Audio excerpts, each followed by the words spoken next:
Welcome to the Deep Dive Books channel, where we hope you find something valuable every day. Today, we start discussing Scott Adams' book, Reframe Your Brain. The User Interface for Happiness and Success. This book was actually published last August, and I missed it back then. After reading it recently, I found it very insightful, so I'm sharing it now. If you often listen to our channel, you're probably familiar with Scott Adams. He's the creator of the Dilbert comic series. We've covered his book, Win Bigly, Persuasion in a World Where Facts Don't Matter, and frequently mention his key theories, such as systems over goals, combining multiple skills, and the X factor. Adams has been drawing comics since 1989, with over 11,000 strips published, in various newspapers. Besides that, he writes a few pages of a book daily, runs a daily live podcast, occasionally offers mini-courses, participates in signings and interviews, is one of the highest-paid speakers in America, and often replies to hundreds of fan emails daily. He also owns several businesses, including restaurants. If I had half of Adams' productivity, my channel would surely thrive. So, does Adams have time to read books with such a busy schedule? How does he keep up with new information? This is what I admire most about Adams. Although I haven't listened to his podcast, I follow his Twitter and have read several of his books. His content is always fresh, timely, and adept at analyzing American social and political issues. He conducts high-level research on specific topics and is continuously learning. However, his writing isn't like academia, full of references. He mainly writes about his observations and insights. Adams is a deep thinker, excelling in originality. His life is full of unique insights, which can be considered a form of street wisdom, including life-hacking tips.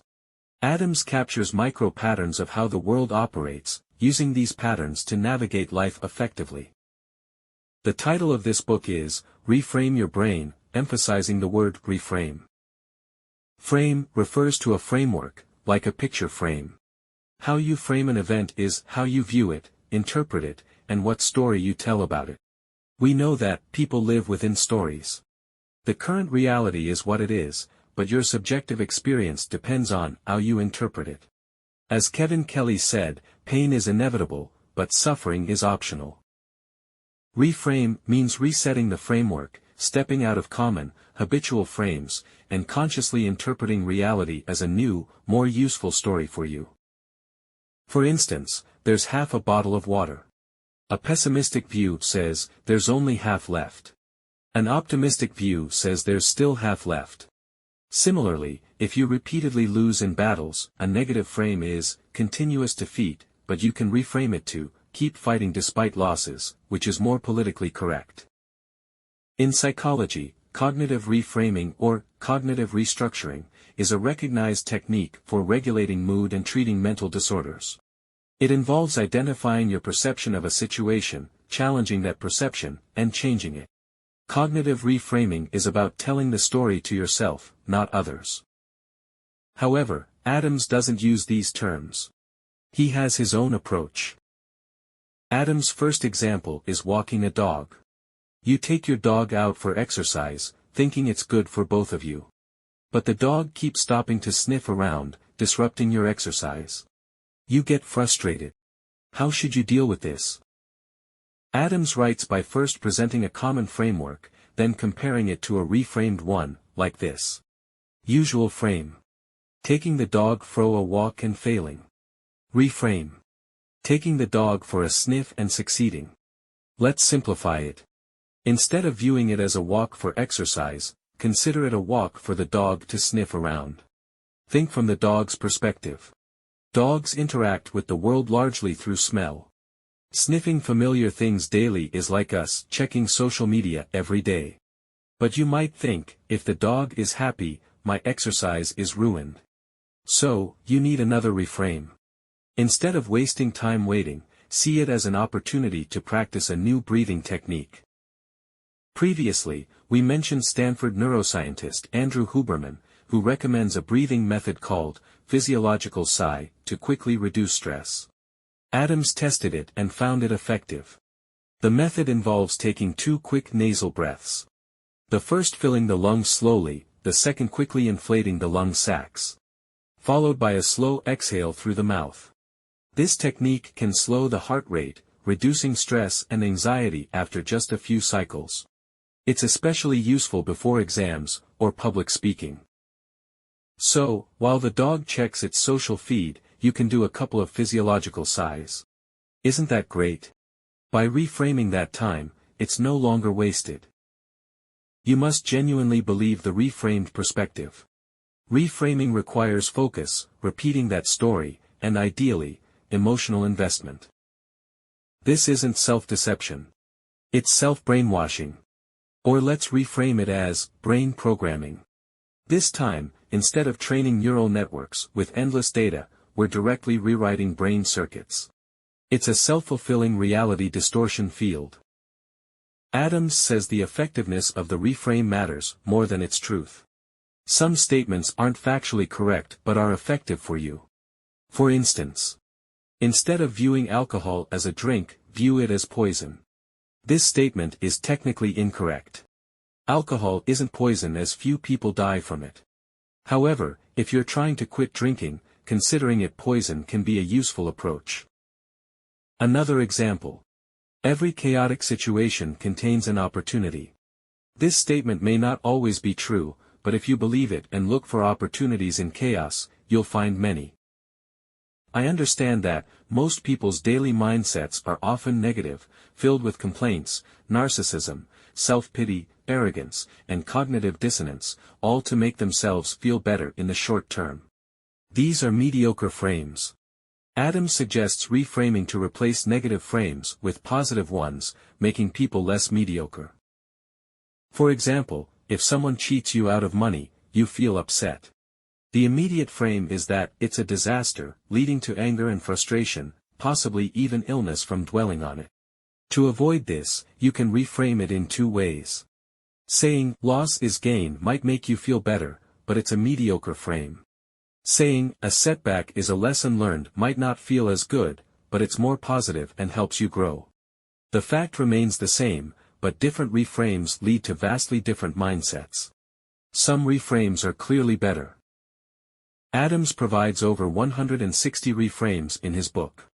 It might remind you of Kevin Kelly's excellent advice for living. Wisdom I wish I'd known earlier. The content is scattered, so I'll organize it. Today, let's start with increasing proactivity. Adams has a great reframe for work, shared by someone who climbed the corporate ladder to become a CEO.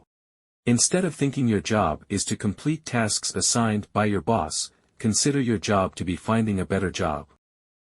This reframe works better in large companies. In small companies, you should be more responsible. The idea is to view work as a leveling up game. The job itself isn't the goal. The goal is to learn new skills, gain experience, and showcase your value to move up quickly. This attitude might seem unfair to the boss, but are those who passively follow orders more valuable? Reframes should be about usefulness, not fairness. The point is that, if your job is to find a better job, you need to prove your abilities, which requires making your contributions visible. Instead of thinking effort will be rewarded, think visible effort will be rewarded. In essence, when the boss is around, you should appear more diligent than others. Adams might be the only one writing about such practical advice, but its utility may exceed your expectations. However, Adams doesn't suggest turning work into a performance. Another reframe is, instead of just doing your job, do more than your job requires. If I could only give you one piece of career advice, it would be to always give more than is expected of you. Chinese readers might immediately think this is overworking, but it's not. Overworking is harmful competition that threatens others. What if you proactively help a colleague? What if you identify a potential issue outside routine processes due to your sense of responsibility, saving the company money? Would you fear or appreciate such a colleague? In summary, have real value and ensure that value is visible. These reframes all turn passive attitudes into proactive ones. This mindset can be expressed with another reframe. Instead of thinking, I want to do something, think, I decide to do something. Deciding is absolute proactivity. Deciding is a commitment to yourself. Wanting to do something might change with circumstances, but deciding to do it means you'll find a way to achieve it, no matter what. Lastly, let's discuss a life hack. Suppose you're in an important situation and suddenly need to sneeze. If the sneeze isn't immediate, you have time to act, and perhaps you don't want to sneeze in that setting. I've heard that pressing the philtrum can help, but it doesn't always work. Adams found a method. Pretend to sneeze. Open your mouth and mimic sneezing without making a sound, and the urge to sneeze disappears. He shared this on social media, and many people found it effective. But one commenter offered an even better method. You don't even need to pretend. Just imagine sneezing, and it works too. Adams says this demonstrates the mind's significant influence on the body. This principle is the essence of his book. That's all for today. In the next section, we'll discuss daily dopamine. If you feel there is value in this, please like, subscribe to this channel, and leave your thoughts or suggestions in the comments section. Let's grow together and read more good books.